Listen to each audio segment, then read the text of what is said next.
My wife rolled her eyes the moment I started speaking, and that was the exact moment I decided to let the room hear who I really was. The chandelier above us cast a warm, golden glow across the private dining room, the kind of light that made everything look more expensive than it needed to be, crystal glasses catching reflections like quiet applause, polished wood stretching beneath plates that probably cost more than my first car, and conversations humming just loud enough to blur into a comfortable background noise. The kind you only hear when you don't matter enough to be listened to, and tonight, that was exactly what I was to them, just Olivia's husband, a quiet accessory seated at the edge of a table filled with people who spoke in numbers, contracts, and quarterly wins, and I could feel it in the way they glanced past me, and the way their smiles stopped just short of including me, like I was a detail they hadn't bothered to memorize. And then it happened, subtle enough that someone might miss it, but not me. Not after years of learning how to read the smallest shifts in her expression. Olivia leaned back slightly, crossed her arms, and when I finally spoke, when I offered a simple thought into the conversation, something measured, calm, nothing dramatic, she rolled her eyes, not exaggerated, not theatrical, just enough, just a flicker, but it landed harder than anything she could have said out loud, and a couple of her colleagues noticed. One of them smirked into his drink, another let out a quiet chuckle like it was harmless, like it was normal, and Olivia didn't correct it, didn't look at me, didn't even acknowledge the moment. She just took a sip of her wine and let the silence swallow whatever I had been about to say, and I stopped, not because I didn't have more to add, but because I understood something in that exact second, something cold and precise. This wasn't about the conversation, it wasn't about the topic or the table or even the people sitting around it, it was about perception, and in their eyes, I wasn't worth listening to, and the truth is, that wasn't new, it hadn't been new for a long time. I had seen it building, piece by piece, in smaller moments, quieter ones, the way Olivia would interrupt me at home when friends visited, the way she'd answer questions directed at me before I even opened my mouth, the way she'd laugh just a second too quickly when someone made a joke about me being lucky to have her, like she agreed, like it was a fact, not a joke, and I had let it happen, not out of weakness, but out of choice. Because sometimes silence gives you more than words ever could, sometimes it lets people reveal exactly how they see you, and tonight, under that chandelier, with the weight of that room pressing in, I decided I wasn't going to fight it, I wasn't going to correct her, I wasn't going to defend myself. I leaned back slightly in my chair, adjusted my cuff like nothing had happened, and let the conversation move on without me. Because the most dangerous thing you can do in a room full of confident people is let them believe they've already figured you out. And as the laughter picked back up, as glasses clinked and voices overlapped, I felt something settle into place inside me, steady, controlled, not anger, not even resentment, just clarity, the kind that doesn't rush, the kind that waits. And I remember thinking, almost amused, they really have no idea who they're sitting with. And for the first time that night, I didn't feel invisible, I felt patient, because 10 minutes from now, that same room, those same voices, those same people who just laughed, they were all going to stop. And when they did, they weren't going to be looking at Olivia anymore, they were going to be listening to me. The conversation flowed on without me like a current that had already decided its direction, voices overlapping, confident, practiced, each person taking turns reinforcing their place at the table while I sat there, still, quiet, letting it all pass over me like background noise that no longer required my attention, and it was almost impressive how quickly I disappeared from their awareness. How naturally they adjusted to my silence, as if it confirmed everything they already believed, that I had nothing worth adding, nothing worth hearing, and Olivia fit right back into it, leaning forward, engaged, laughing at the right moments, finishing other people's thoughts like she belonged in that space more than anyone else, and maybe she did, at least on the surface, because she knew how to play the role they respected, sharp, articulate, always ready with a comment that sounded just bold enough to feel important, and I watched her for a moment, really watched her, the way her eyes moved across the table, calculating, the way her tone shifted depending on who she was speaking to, and I realized something I had been avoiding for a long time. She was not just dismissing me, She was performing, and I had become the easiest part of that performance, the contrast that made her look sharper, stronger, more in control, and the room rewarded her for it, every nod, every laugh, every glance of approval feeding that version of her, and I let it happen, not because I agreed, but because I understood something they did not. Perception is only powerful until it meets reality, and reality has a way of showing up whether people are ready for it or not. And as the conversation shifted toward the company, toward numbers and expansion and decisions that actually mattered, I noticed the tone change, the energy tightening, people leaning in just a little more, because this was their real language. This was where status was measured, where influence became visible, and one of the senior partners, a man named Daniel Brooks, set his glass down and started talking about a deal that had been dragging for weeks, something about stalled negotiations, missed deadlines, and a client who was starting to lose patience, and suddenly the room was not just social anymore, it was strategic, voices lowered, words chosen more carefully, and I saw it, the hesitation behind their confidence, the uncertainty they were trying to cover with polished language, and Olivia jumped in, offering her perspective, confident as always, suggesting adjustments, timelines, pressure points, and people nodded, not fully convinced, but willing to go along with it because she sounded sure, and that was often enough, and I almost smiled at that, because I knew exactly what they were missing, I knew where the problem actually was, I knew why the deal had stalled and what it would take to move it forward, not because I had been guessing, not because I had been listening casually, but because I had been involved long before any of them realized it, and for a brief second, I considered speaking again. Considered leaning forward and correcting the direction they were heading in, but then I stopped myself, because timing matters more than truth. And truth delivered at the wrong moment sounds like noise.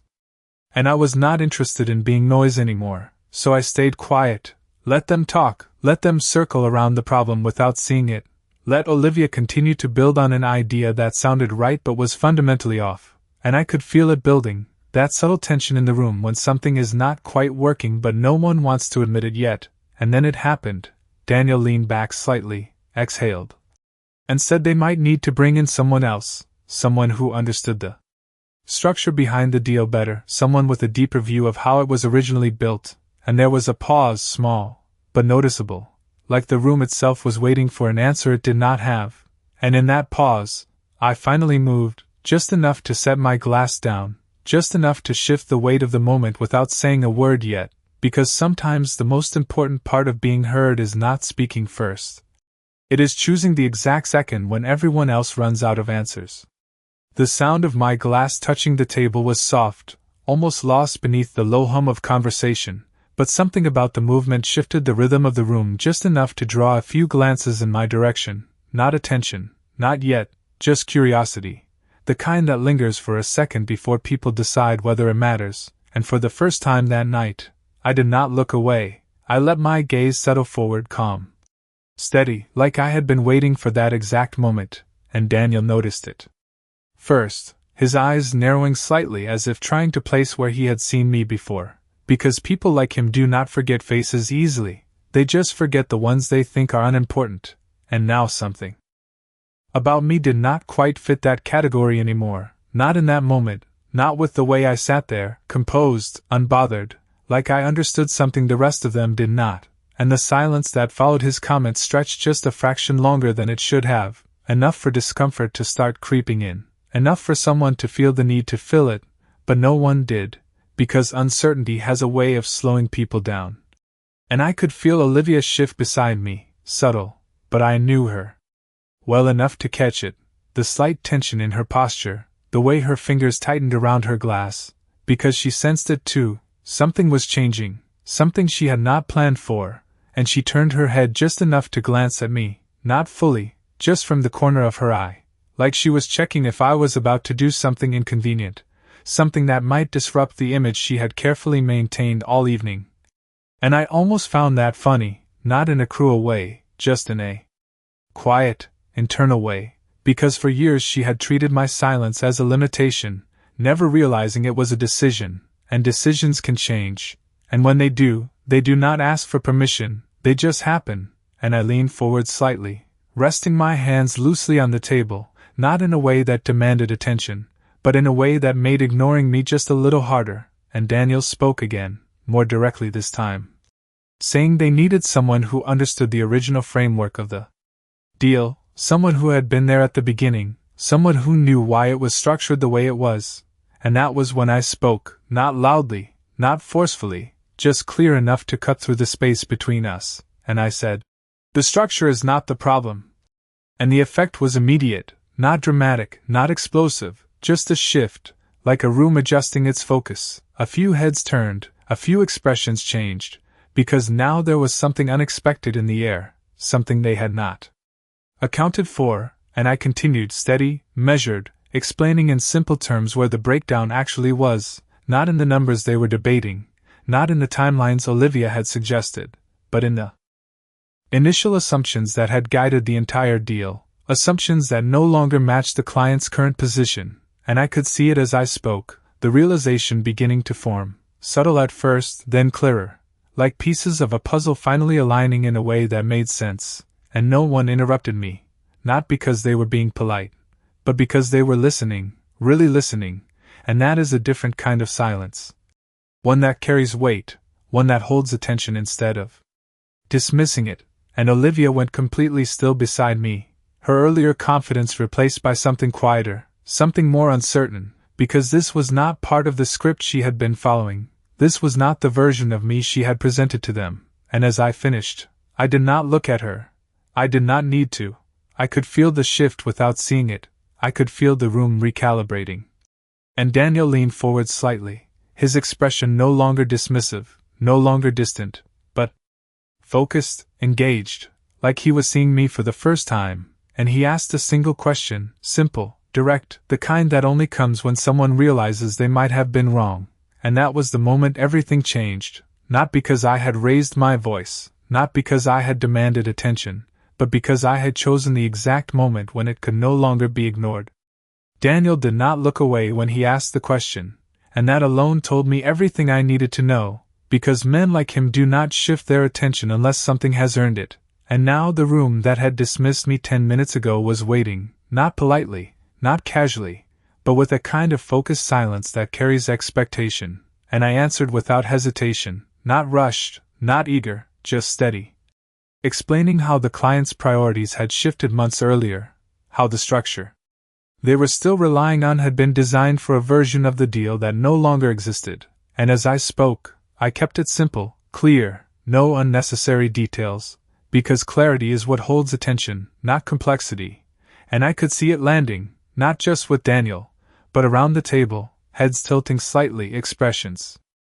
tightening in concentration, people mentally retracing their own assumptions and realizing where they had missed the change, and I pointed out the exact moment it had happened, the overlooked signal that had been sitting in plain sight, buried under reports and projections that no one had questioned because they had seemed solid at the time, and the more I spoke, the quieter the room became, not empty, not uncomfortable, but engaged.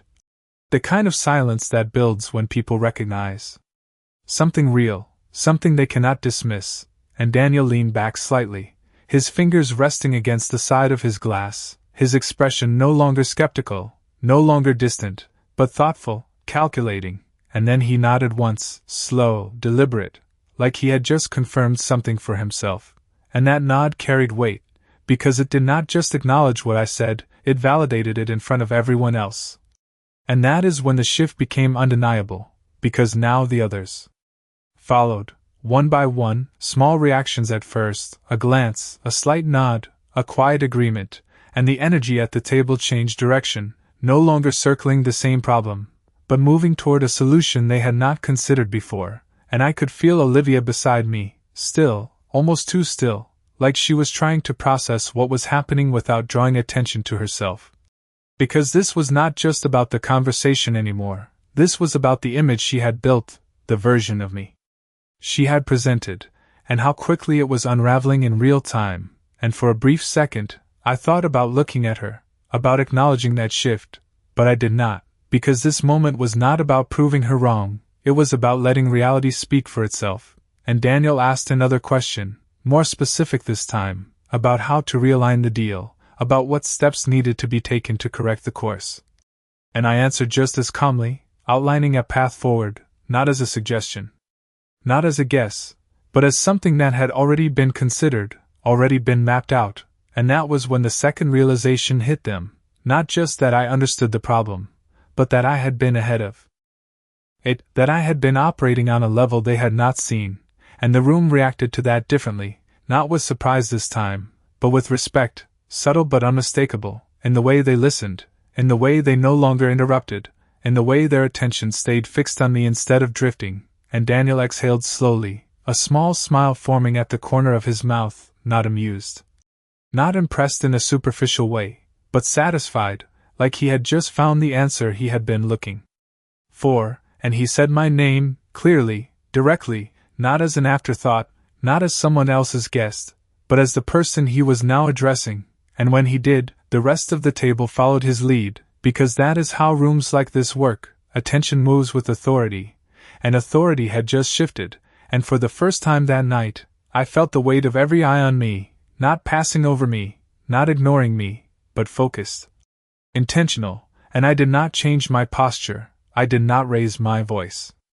I did not do anything different, because the difference was already there. It was in how they saw me now, and that is not something you force, it is something you allow to happen at the right moment. And as the conversation continued, now centered around the direction I had laid out, I finally turned my head slightly, just enough to glance at Olivia, and I did not need to say anything, because her expression said more than words ever could. Not dramatic, not emotional, just quiet, controlled. But different, because for the first time that evening, she was not the one being listened to. The shift did not reverse, it settled, and once it settled, it stayed, because rooms like this do not go backward after they recognize authority, they reorganize around it, and I could feel that reorganization happening in real time, subtle but undeniable, the way people angled their bodies slightly toward me instead of away, the way questions started to come in more directly, more precisely, not vague anymore. Not performative, but intentional, because now they wanted clarity, and they believed I could provide it, and that belief changed everything. Daniel asked for specifics about timeline adjustments, another partner asked about risk exposure, someone across the table leaned forward and asked how the client would respond to a revised structure, and I answered each one the same way, calm, measured, without hesitation, not trying to impress, not trying to dominate the conversation, just laying out what needed to be said, and the more I spoke, the more efficient the conversation became. Like removing friction from a system that had been struggling to move, and I did not rush it, I did not push, because control does not come from speed, it comes from precision, and every word I used had a purpose, every pause had a reason, and they felt it, even if they could not articulate it, and Olivia remained quiet, not completely withdrawn, but careful now, choosing her moments instead of filling every space, and when she did speak, it was different, more measured, less certain. Like she was recalibrating in real time, trying to align herself with the direction the room had taken. And I could see the effort behind it, the subtle adjustments, the way she nodded when I spoke, the way she echoed parts of what I said as if reinforcing it, and I did not challenge it, I did not correct her, because that was not necessary. The room had already made its decision about who to follow, and that kind of decision does not need to be announced, it shows itself in small ways, in who people look at when they ask a question, in who they wait for before moving forward, and by the time the main course arrived, the conversation had completely shifted, no longer scattered, no longer uncertain, but aligned, moving in a single direction, and Daniel finally set his fork down, looked at me with a level of attention that had not existed earlier, and said something simple, but loaded with meaning. He said they should have brought me into the conversation sooner, and there was a quiet agreement around the table, not loud, not exaggerated, just a collective understanding that something had been overlooked, and I nodded once, not dismissing it, not emphasizing it, just acknowledging it for what it was, and then he asked the question that mattered, the one that shifted everything from discussion to action. He asked if I would be available to take a more direct role in restructuring the deal, and the room went still again, but this time it was different, not uncertain, not searching, but waiting, because now the answer mattered, now my response would determine the next step, and I did not answer immediately, not because I did not know, but because timing still mattered, even here, especially here. And I let a second pass, just enough to remind them that my presence in this conversation was not something they controlled, and then I spoke calmly, clearly, and said that I would consider it, and that was all, no elaboration, no commitment, just enough to hold their attention without giving it away completely. And that answer did something interesting, it increased their focus instead of reducing it, because now there was uncertainty on their side, now they were the ones waiting. And I could feel Olivia turn slightly toward me, not fully, but enough to sense the shift in her attention, because this was no longer about correcting a moment or proving a point, this was about something bigger, something she had not anticipated, and for the first time that evening, the balance between us had changed in a way that could not be undone by a smile or a joke or a quick remark, and I sat back slightly, relaxed, composed, not claiming the moment, not holding on to it, just letting it exist. Because the strongest position you can have is the one you do not need to defend, and as the conversation resumed around the direction I had set, I realized something simple, something that had been true long before this dinner. People do not listen because you ask them to, they listen when they finally understand they should have been listening all along. The conversation did not lose momentum after that, it refined itself, like a machine finally running the way it was designed to, and I stayed in that rhythm, answering when it mattered, staying quiet when it did not. Because once a room adjusts to you, the real skill is not holding attention, it is controlling when to use it, and I could see the difference in how they responded now, no longer speaking over each other, no longer filling space with noise, but waiting, aligning, building on what was being said instead of competing with it, and Daniel began outlining next steps, referencing points I had made as if they were already part of the plan. And that shift was subtle but significant, because once your words become part of someone else's structure, they stop being suggestions and start becoming direction, and I did not interrupt. I let him speak, because leadership in a room like this is not about replacing it, it is about guiding it without making it obvious, and as the discussion moved forward, I noticed something else, something smaller, but just as telling. The way people addressed Olivia had changed, not drastically, not in a way that would be called out, but enough. The automatic deference she had earlier was no longer there, replaced by something more balanced, more measured, like they were reassessing her position in real time. And she felt it, I could see it in the way she held herself.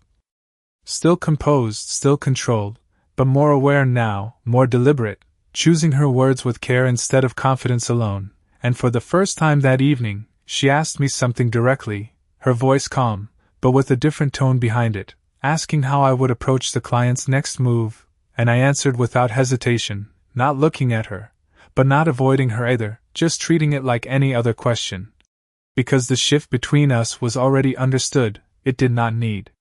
to be emphasized, and the room followed that exchange closely, because now they were watching both of us, not just individually, but in relation to each other. And that dynamic had changed in a way that could not be reversed by the end of the night, and as the plates were cleared and dessert was brought out, the conversation moved into logistics, timelines, responsibilities, things that required commitment.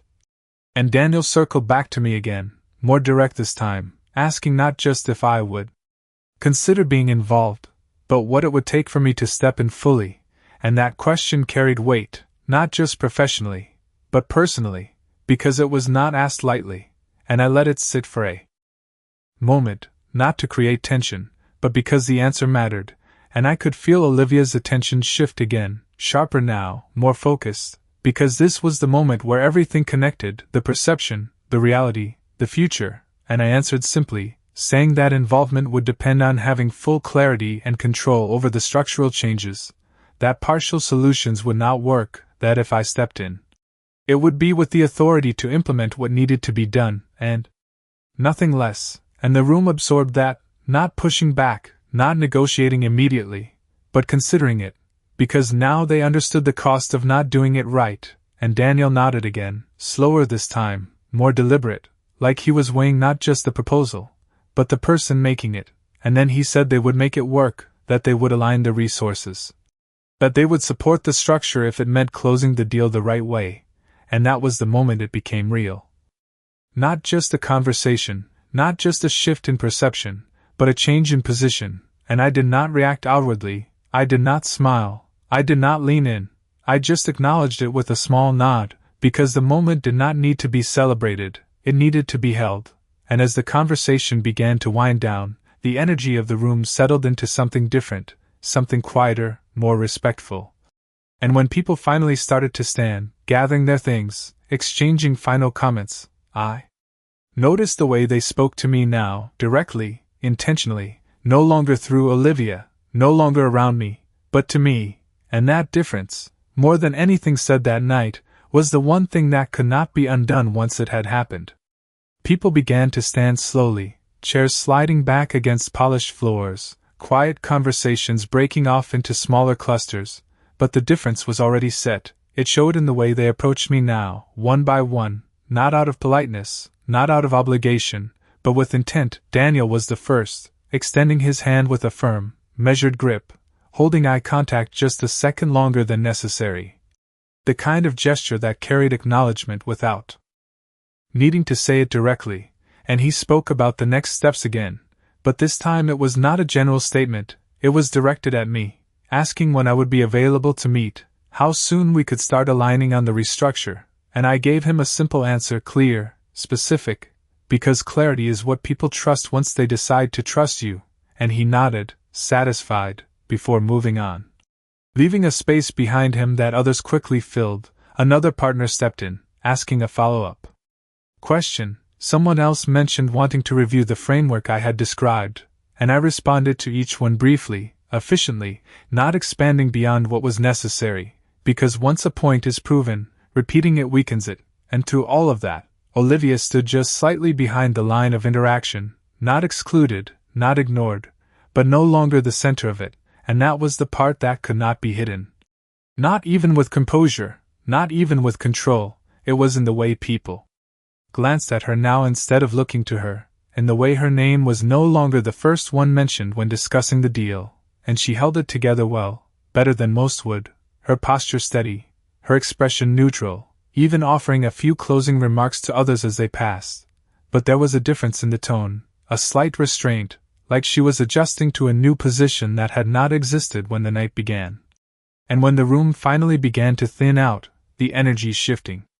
from focus to casual again, I stepped back slightly, giving space, letting the moment settle without holding on to it. Because moments like that are not meant to be stretched, they are meant to be recognized and then released. And that is when she turned to me fully for the first time since everything had shifted, not in front of the others, not as part of the group, but just between us, her voice lower now, controlled.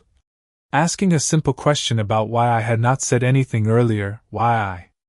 had stayed quiet when I clearly knew more than I had shown, and I looked at her for a second, not long, just enough, and I answered honestly, not sharp, not defensive, just direct, saying that no one was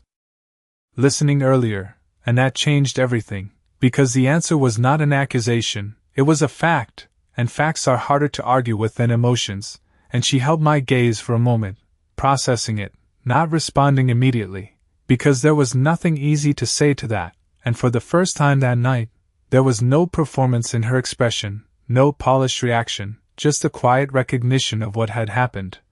and what it meant, and we stood there for a second longer before the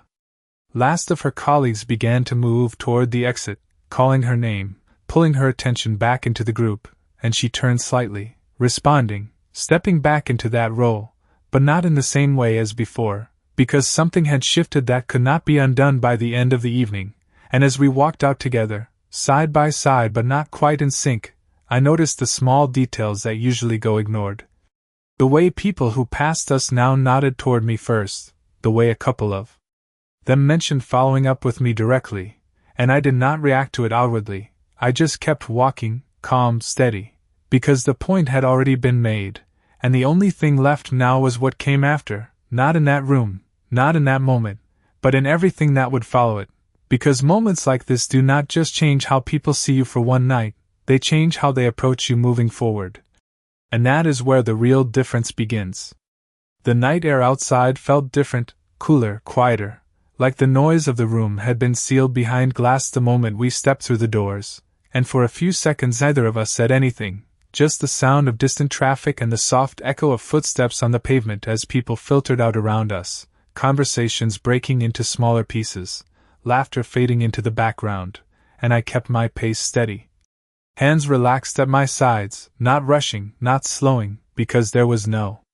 reason to change anything now, and Olivia walked beside me, close enough to feel her presence but not quite aligned, like we were moving in parallel instead of together, and that distance said more than any conversation could have, and I could feel it in the way she breathed, controlled but slightly uneven, like she was still processing everything that had just happened, trying to put it into a frame that made sense to her, and after a few steps, she finally spoke again, her voice quieter now, less certain than it had been earlier in the evening, asking how long I had known, not about the deal, not about the structure, but about everything, about the shift. About the fact that I had been holding back more than she had realized, and I did not answer immediately, not because I was avoiding it, but because the answer was not simple, and I chose my words the same way I had inside, carefully, deliberately, saying that it was never about knowing more, it was about knowing when to speak, and that silence is not the absence of something, it is a position, and she did not respond right away, just nodded slightly, like she understood the words but was still catching up to what they meant, and we reached the car, the soft click of the unlock echoing in the quiet space, and as we got in, the shift between us became more noticeable, not tense, not confrontational, just different, like two people adjusting to a version of each other they had not fully seen before, and as the engine started and the city lights stretched out ahead of us, she looked at me again, this time more directly, asking why I never showed that side of myself before. Why I let people think what they thought, why I let her think what she thought, and I kept my eyes on the road, not avoiding her, just steady, and I told her the truth, that showing everything to everyone all the time is not strength, that sometimes holding back is what allows you to see clearly, to understand how people treat you when they believe you have nothing to offer, and that what you learn in those moments matters more than what you prove, and the car stayed quiet after that, not empty, not uncomfortable, but reflective. Like the conversation had shifted from something external to something internal, something that did not need to be filled with more words, and as we drove, I thought about how easily perception can be built, how quickly it can be reinforced, and how suddenly it can change when reality steps in at the right moment, and Olivia leaned back slightly in her seat, her expression no longer guarded in the same way, but thoughtful, like she was replaying the evening in her mind, seeing it from a different angle, and I did not interrupt that. I did not push for anything more, because understanding takes time, and forcing it only delays it, and when we finally pulled into the driveway, the quiet had settled into something steady, not fragile, not uncertain, just present, and as we sat there for a second before getting out, she said something simple, almost to herself, that she had misread me, not in a dramatic way, not as an apology, but as a realization, and I nodded once, because that was enough, not agreement, not correction, just acknowledgement, and we stepped out of the car, the night still calm around us, and as we walked toward the house, I realized that what had changed was not just how that room saw me, it was how everything would be approached from this point forward, because once people hear you when you speak, they do not go back to ignoring you, and once you understand that, you do not need to prove it again. The house was quiet when we stepped inside, the kind of quiet that does not feel empty but settled, like everything is exactly where it should be and does not need to prove it, and I moved through it the same way I had 100 times before, setting my keys down, loosening my cuff, the small routines that anchor you after a long evening, but something about it felt different now, not because the space had changed, but because the weight I carried into it had shifted, lighter in a way that did not come from winning anything, but from no longer needing to, and Olivia lingered near the doorway for a moment longer than usual, like she was deciding how to step back into a place that suddenly felt unfamiliar, and I did not rush her, I did not fill the silence, because not every moment needs to be explained, some just need to exist long enough to be understood, and when she finally moved, it was slower, more deliberate, her posture still composed but without the edge it had carried earlier, and she asked one last question, not sharp, not defensive, just quiet, asking if this was how things would be now, if I was going to keep holding back, keep choosing when to speak and when not to, and I turned slightly, meeting her gaze without tension, without distance, just steady, and I told her the truth, that I was not holding back, that I was choosing, and that there is a difference between the two, because holding back comes from hesitation, from uncertainty, but choosing comes from understanding exactly what matters and what does not, and she listened without interrupting, without reacting immediately, and that alone told me more than anything she could have said earlier in the night, because listening is not passive, it is intentional, and she was finally doing it, not because she had to, but because she saw the value in it now, and I could see it in her expression, not regret, not even apology. Just awareness, the kind that changes how someone approaches the next moment. Not the last one, and I moved past her toward the kitchen, pouring a glass of water, simple, ordinary, grounding, and as I did, I thought about how quickly everything can shift when the right moment meets the right action, how years of being seen one way can change in a matter of minutes when reality steps forward and stays there, and it was not about proving anything, not about correcting every past assumption. It was about establishing something that did not need to be repeated because once it is clear, it remains, and Olivia followed, stopping just a few steps behind me, not closing the distance completely, but not keeping it either, like she was finding a new balance, and she said something softer this time, that she had been too focused on being heard that she forgot to listen, and I did not respond right away, not because I disagreed, but because the statement did not need to be challenged or expanded. It just needed to be acknowledged, and I nodded once, because that was